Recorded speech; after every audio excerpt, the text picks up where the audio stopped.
Balochistan university of information technology and management sciences BUITEMS میں Pakistan poverty elevation funds کے تعاون سے چلنے والے پروگرام کے تحت بیوٹمس کے نیشنل انکیوبیشن سینٹر سے تربیت حاصل کر کے کامیابی کے ساتھ کاروبار چلانے والے لوگوں میں وزیر اعظم پاکستان یوتھ پروگرام کے چیئرمین رانا مشہود احمد خان نے چیک تقسیم کیے۔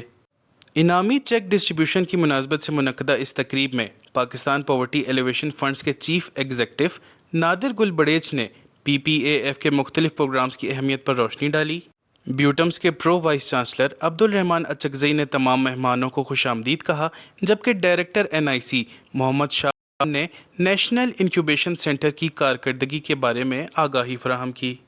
اس موقع پر وزیر اعظم پاکستان یوتھ پروگرام کے چیئرمین رانا مشہود احمد خان نے تقریب سے خطاب کرتے ہوئے کہا کہ پنجاب میں پنجاب انڈومنٹ فنڈ کی کامیابی کے بعد پاکستان انڈومنٹ فنڈ قومی سطح پر قائم کر دیا گیا ہے تاکہ پورے ملک کے غریب طلبہ اس فنڈ سے زیادہ مستفید ہو سکیں۔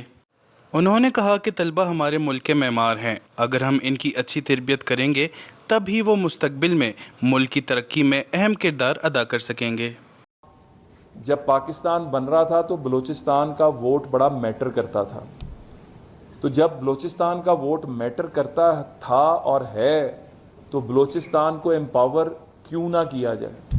اتنے خوبصورت نوجوان بچے اور بچیاں بیٹھے ہیں، ان کا مستقبل کیوں نہ بنایا جائے۔ ہمارے دشمن جو پاکستان کے دشمن ہیں وہ کہتے ہیں کہ پاکستان کا مستقبل کیا ہے۔ میں جب ایجوکیشن منسٹر پنجاب تھا تو مجھے اس وقت بھی یہاں پر آنے کا موقع ملا، تو میں اس وقت بھی سب کو کہتا تھا کہ پاکستان کا مستقبل روشن ہے۔ It's actually a revolution that is taking place here. I am really inspired by the commitment of the awardees who got their checks today. You got your checks because of your work, because of your commitment. Rana مشہود احمد نے مزید کہا کہ ہمیں اس بات کا احساس ہے کہ بلوچستان کے طلبہ کافی چیلنجز کا سامنا کر رہے ہیں، اس لیے وزیر اعظم پاکستان کی خواہش ہے کہ بلوچستان کے طلبہ ان قومی پروگرام سے بھرپور استفادہ حاصل کر کے اپنے خاندان کو سماجی اور معاشی طور پر مستحکم کریں اور اعلیٰ تعلیم حاصل کر کے پاکستان کا نام روشن کریں۔ رپورٹر محمد بلال، کیمرہ مین یاسر کے ساتھ وش نیوز، کوئٹہ۔